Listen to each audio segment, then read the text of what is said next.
Enron. You worked for 20 years for the same company, showed up every day, believed in what you were building, and put your retirement savings exactly where your employer encouraged you to put them, into company stock. You were told it was the safest investment you could make.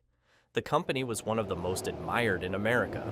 Fortune magazine had named it the most innovative company in the country for 6 consecutive years. The stock kept rising. Your retirement account kept growing. You had a number in mind for when you would stop working, and that number was getting closer.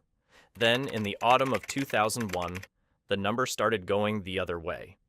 At first, slowly, then faster. By December, Enron had filed for bankruptcy, the largest in American history at the time, and the stock that had been worth $90 just a year earlier was worth less than $1. You could not sell. The company had locked employees into holding their shares during a transition period while executives quietly sold theirs. 20,000 people lost their jobs. Many lost their entire retirement savings at the same time. The executives who had built the fraud, who had invented billions in profits that did not exist, who had hidden billions in debt that did, walked away with hundreds of millions before it collapsed. You walked away with nothing. WorldCom. You did not work for WorldCom. You had never heard of WorldCom, but your town had. Your entire town had been built around a company called MCI, which WorldCom had acquired, and the people who worked there were your neighbors, your family, the reason the grocery store stayed open and the school stayed funded. WorldCom was the second largest long-distance phone company in the United States. At its peak, it employed 80,000 people. And then, in 2002, an internal auditor named Cynthia Cooper found something that made no sense. Nearly $4 billion in expenses had been quietly reclassified as capital investments, a trick that turned massive losses into apparent profits. She kept digging. The number grew. By the time the fraud was fully uncovered, WorldCom had inflated its assets by $11 billion, the largest accounting fraud in American history at that point. The company collapsed.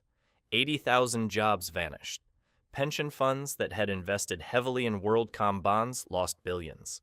Small towns that had organized their entire economies around call centers suddenly had nothing. The man who built it all was sentenced to 25 years in prison. The towns he left behind are still recovering. The South Sea Company. You were not poor. That was the thing. You were respectable, educated, careful with money, and you still lost everything. It was 1720 in England, and a company called the South Sea Company had convinced the entire British establishment that it was going to make everyone rich. The company held the rights to trade with South America. The problem was that South America was controlled by Spain, and Spain was not particularly interested in letting British ships through. There was almost no actual trade. But that did not matter, because what the South Sea Company was really selling was not trade. It was shares, and shares kept going up. And when shares keep going up, logic starts to seem like a personal failing. Members of Parliament bought in. The king bought in. Isaac Newton, one of the greatest minds in human history, bought in, sold at a profit, then bought back in again at the top and lost the equivalent of several $1 million. He reportedly said afterward that he could calculate the motions of the heavenly bodies, but not the madness of people. The bubble collapsed in the autumn of 1720. Thousands of families were ruined.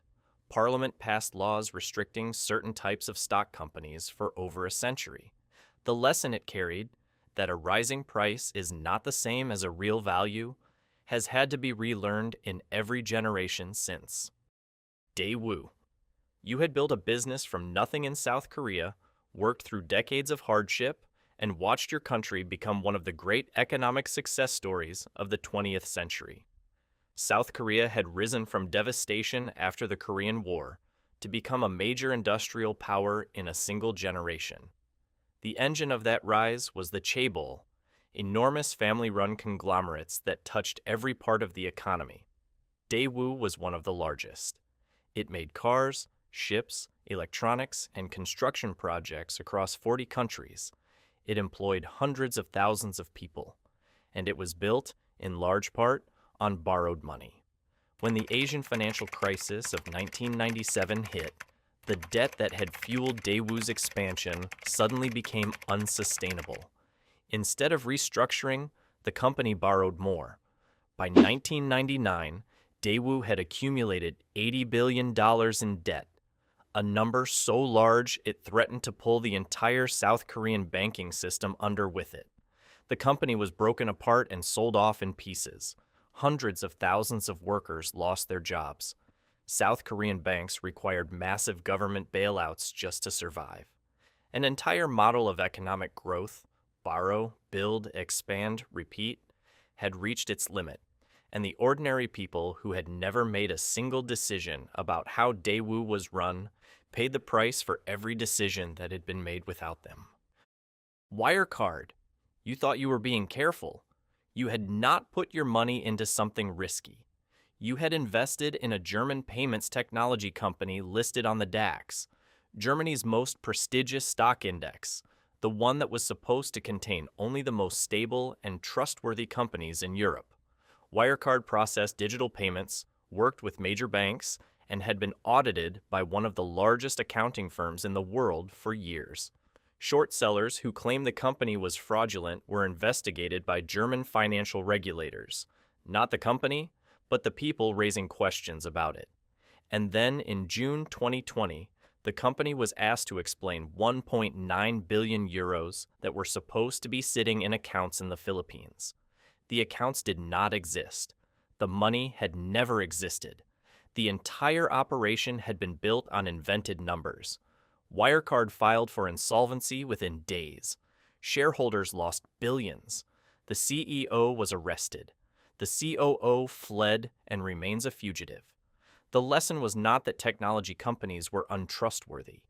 The lesson was that the louder a company's defenders and the more aggressively it attacks those who question it, the more carefully you should look at what it is trying to hide.